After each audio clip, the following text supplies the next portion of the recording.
Hey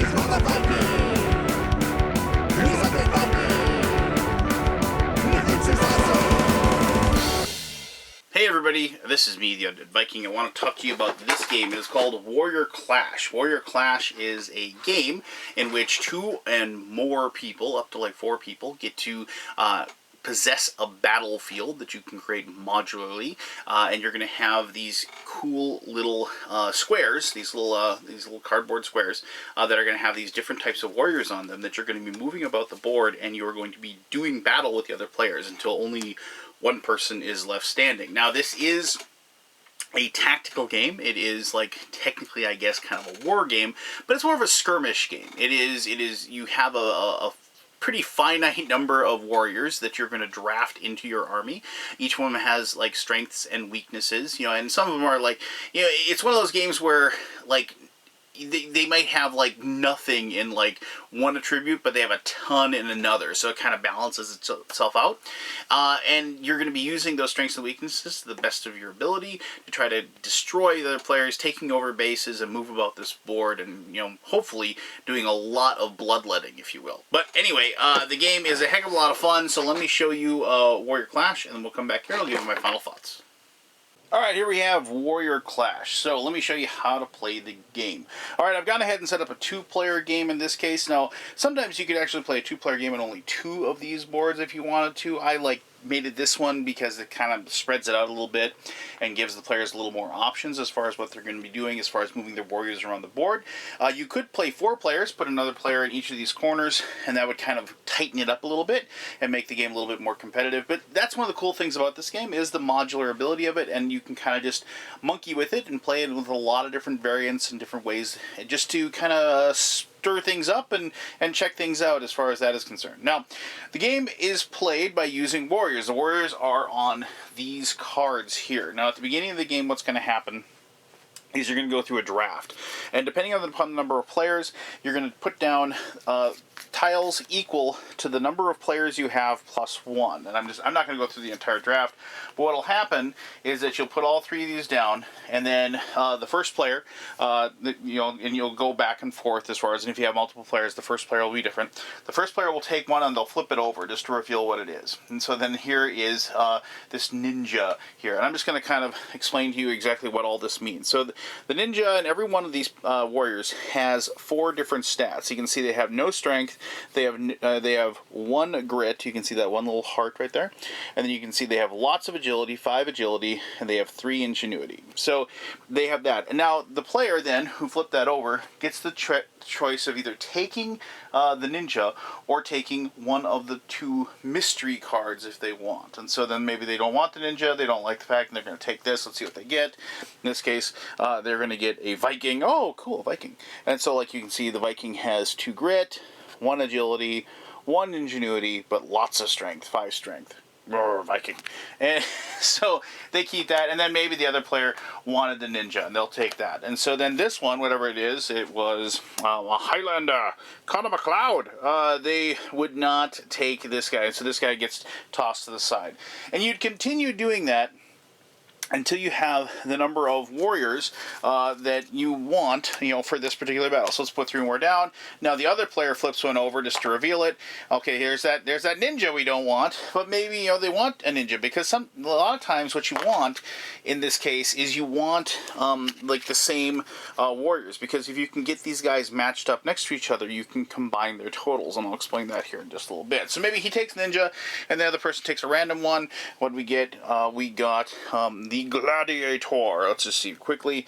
He has 2 grit, 3 agility, no ingenuity, but 4 strength. Okay, so, and then, like I said, we continue doing that, we get rid of that, and so on and so forth, until we finally have our full complement. Now, you can play with as many warriors as you want. You can play with 2 each, you can play 4 each, or whatever.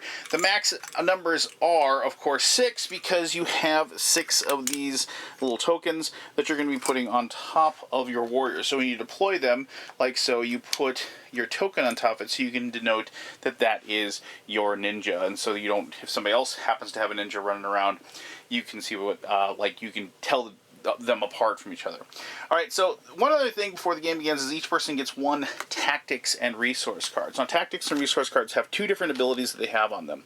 They have a step ahead, you can make an extra move on your turn, or weapon, Zulu. 2 traits plus 2 are added to any attribute in a battle. So, like, you know, obviously this one is specific if you have a Zulu warrior, but this one can be used for anything. Now, you can get more of these in your hand later on by taking actions to take cards. But the cool thing is that you do get one of those right away, and I should have actually done that first, so you can kind of plan on that as well. So if you have a card that helps Zulu warriors, maybe you'd like want to look for a Zulu in the deck, so you can have that added to your options, if you will. Now, you don't have to play with the cards if you don't want to. As a matter of fact, there is a variant in the rules that just says you don't have to do that, just because, and play the game without these special abilities. I play with the cards because I think they're cool, but you don't have to if you don't want to. All right, so you might have noticed that there is a home base here, there's a home base there. There's also these blank bases in the middle. If you take one of these over, you get to remove it and replace it with one of your bases to show that it's there. Now, you can only ever deploy your own warriors from your home base. There are cards that allow you to switch that up, but the reason why you want to take over bases is that for every base you control, you get an extra action point. And action points are used to deploy warriors onto the board, to move warriors on the board, and to spin warriors on the board. You can also just choose not to do any of those things, and you can draw another action card. So now, what does all that mean? Well, the goal of the game is either to take over all of the bases that are there, or kill all of your opponent's warriors, because they have a finite number. Now, how does that work? Well, to fight, what's going to happen is eventually you're going to be moving around. And what's going to happen is, like, so let's say, you know, this, our gladiator is protecting that base that we've taken over. And so they have the agility over there. So on their turn, if this particular ninja was next to that gladiator, a fight would not occur because of the fact that agility and strength are next to each other and they haven't matched up. However, if on the person's turn they use an action point to spin their warrior however they want, they can spin, instead of moving, their agility over to that point, and now, because those two match up, a battle will occur.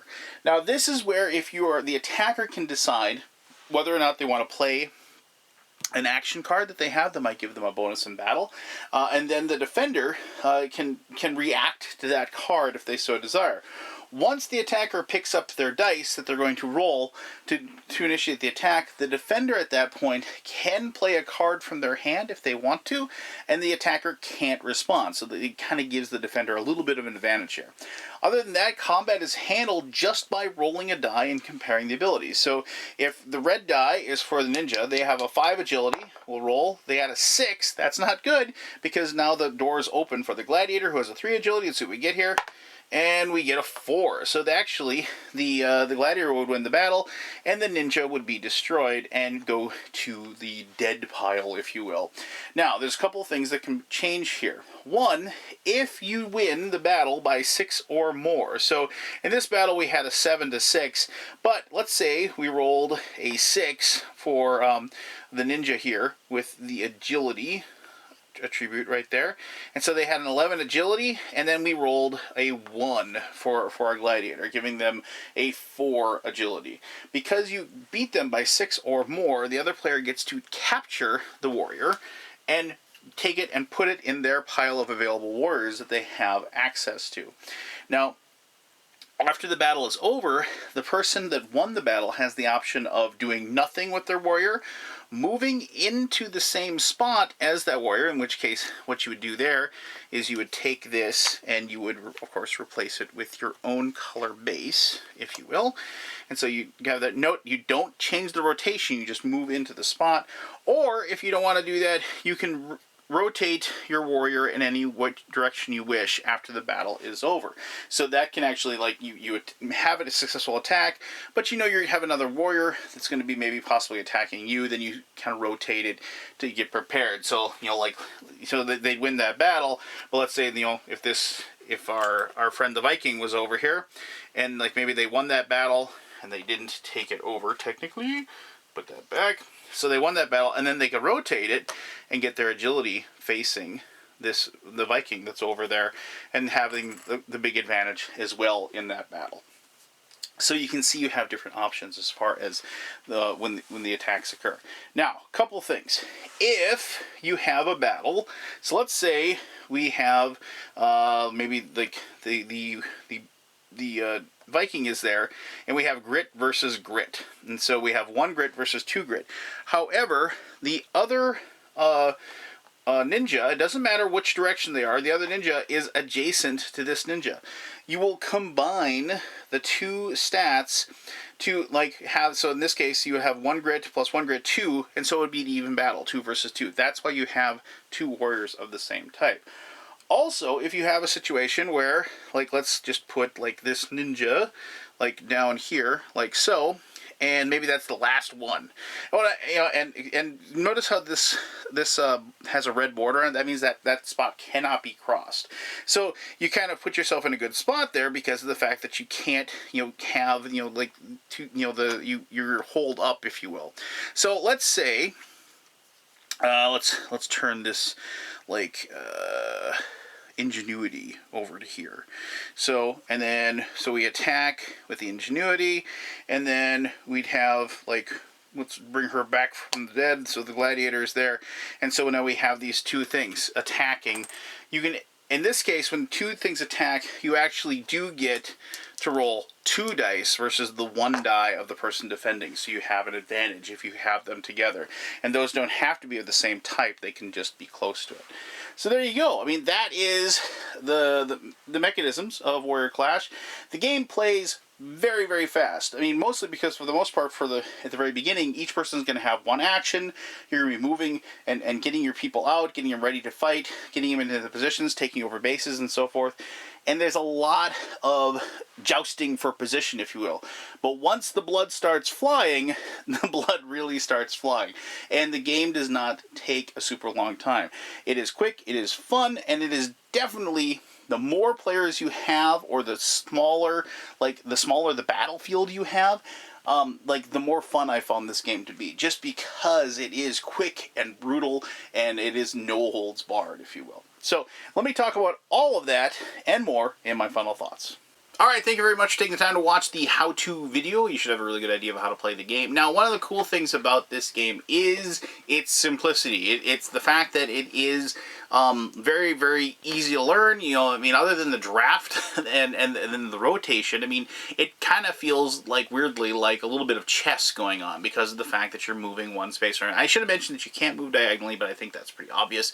As you're moving, it's like, it's one of those things where as you're playing the game, you will kind of see the flow of the battle develop. And that's one of those cool things that I've always enjoyed. You can kind of just inherently, see where other people are kind of moving towards. You can kind of then react to that how you will. You can kind of give up ground to kind of move and try to flank people. And that's where, like, as I said, playing with multiple players, it really kind of blossoms. You get that game beyond the game. You have people like saying, hey, I want to tag you over here as long as you just leave me alone. Let's just share this base over here, that sort of thing. And so you have these kind of unwritten alliances that only last as long as you see fit to keep them. And that's the kind of stuff that I enjoy when I'm playing games like this, and that's why I kind of enjoy with more players, if you will. Now, you can run into a problem as with any 3-player game, one person might feel a little ganged up on, but I do feel like there's enough variance as far as the different warriors, and there's enough additional bonuses and abilities, with the cards that are in the tactics cards, that even if you got a couple people trying to beat you down, you have at your disposal the ability to, at the very least, make it painful enough for the people that are attacking you that they might go and search for easier prey, like perhaps that person that they supposedly are having an alliance with right now. And so those are the things that kind of open up a lot of the different gameplay and a lot of different interesting things and venues and stories that the game will tell me. One of the things I really enjoyed about this, as I said in the how to play, is the modular part of it. The fact that you can play with I got plenty of these. I think I got like 8 or 10 of these different cards. So you can make a giant battlefield if you want. I mean, and you make it huge. You can put these neutral bases, all about the board if you so desire.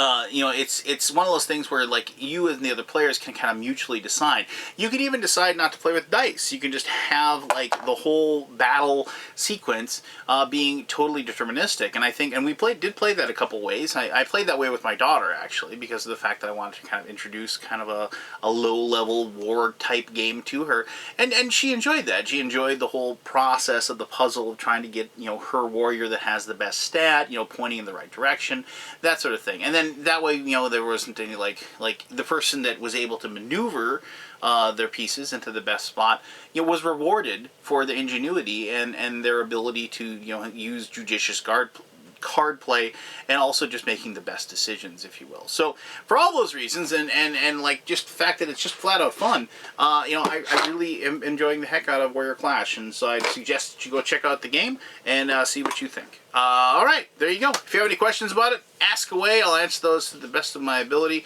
Thank you very much for taking the time to watch this video, and until next time, I'm the Undead Viking, and I'm telling you to have yourself one heck of an awesome day. Alright.